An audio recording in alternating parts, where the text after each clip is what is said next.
Zijn naam is Puta Salis, die ook wil ik het je.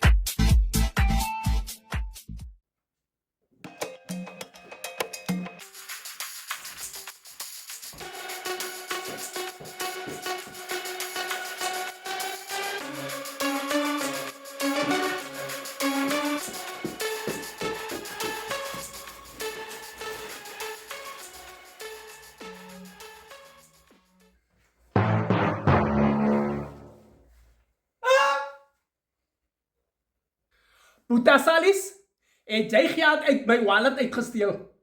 Nee, wacht. Wat zal ik nou mijn eigen broer zijn geld stelen? Hier was al R400 in die wallet. Dit is nou nie meer daar nie. Moet niet kon liegen. Daar was net een R300 in mijn wallet. Hij hoorde maar.